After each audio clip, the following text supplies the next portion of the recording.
প্রায় ৩.৫ দশকের বেশি সময় ধরে ইরান শাসন করা ৮৬ বছর বয়সী খামেনির স্মরণে ৬ দিনব্যাপী এই শেষকৃত্য অনুষ্ঠানের পরিকল্পনা করা হয়েছে। এ শোকানুষ্ঠান ইরানের বিভিন্ন শহরের পাশাপাশি ইরাকেও অনুষ্ঠিত হবে। আগামী সোমবার পর্যন্ত খামেনির কফিন সর্বসাধারণের শ্রদ্ধার জন্য রাখা হবে এবং ওই দিন তেহরানের রাস্তায় শোক মিছিল হবে।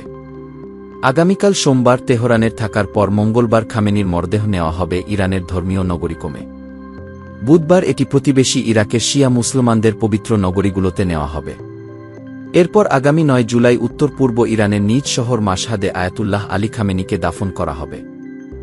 লাখো মানুষের অশ্রুসিক্ত ভালোবাসায় খামেনির জানাজা ছিলেন ৩ ছেলে, প্রেসিডেন্ট ও স্পিকার। ইরানের রাজধানী তেহরানে দেশটির প্রয়াত সর্বোচ্চ নেতা আয়াতুল্লাহ আলী খামেনির জানাজা অনুষ্ঠিত হয়েছে। আজ রোববার সকালে স্থানীয় সময় ৮টা ও বাংলাদেশ সময় 10:30 লাখো মানুষ এ জানাজায় অংশ নেন। ছিলেন ইরানের প্রেসিডেন্ট, স্পিকারসহ সরকারের শীর্ষস্থানীয় কর্মকর্তারা। ইরানের সংবাদ সংস্থা IRNA জানায়, দেশটির অন্যতম জ্যেষ্ঠ ধর্মীয় ব্যক্তিত্ব আয়াতুল্লাহ জাফর সোবহানি প্রয়াত সর্বোচ্চ নেতা ও তার পরিবারের 4 সদস্যের জানাজায় ইমামতি করেছেন।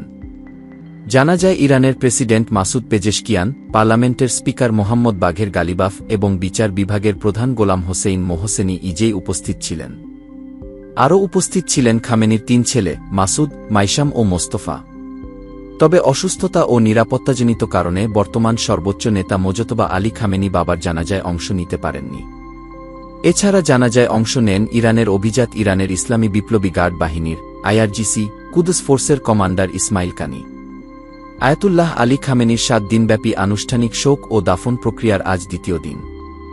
তেহরানে আজ এ নেতার প্রতি শেষ শ্রদ্ধা জানাতে মানুষের ঢল নামে। অশ্রুসিক্ত নয়নে তারা নেতার জানাজায় অংশ নেন। জানাজা উপলক্ষে আজ পুরো ইরানে সরকারি ছুটি ঘোষণা করা হয়েছে। সন্ধ্যায় প্রয়াত নেতার মরদেহ তেহরানের গ্র্যান্ড মোসাল্লা থেকে স্থানান্তর করা হবে। আগামীকাল সোমবার রাজধানী জুড়ে শোক মিছিল হবে।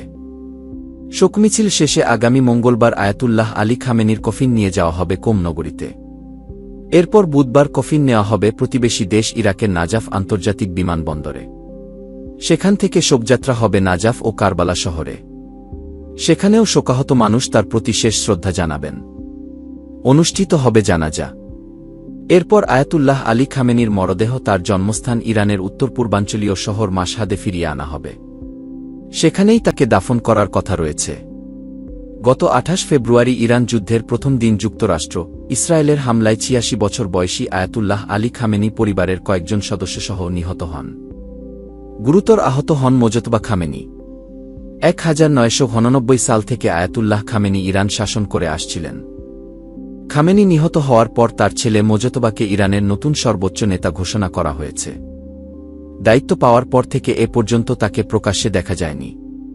তেহরানে আয়োজিত এ অনুষ্ঠানে আয়াতুল্লাহ খামেনির প্রতি শ্রদ্ধা জানান ভারতের বিহারের গভর্নর সৈয়দ আতা হাসনাইন এবং কেন্দ্রীয় উপপররাষ্ট্রমন্ত্রী মার্গারিটা, চীনের জাতীয় গণকংগ্রেসের স্থায়ী কমিটির সহসভাপতি হে ওয়েই, তালেবান সরকারের পররাষ্ট্রমন্ত্রী আমির খান মুত্তাকি প্রমুখ। আরও ছিলেন ফিলিস্তিনের হামাস ও লেবাননের হিজবুল্লাহর প্রতিনিধিরা।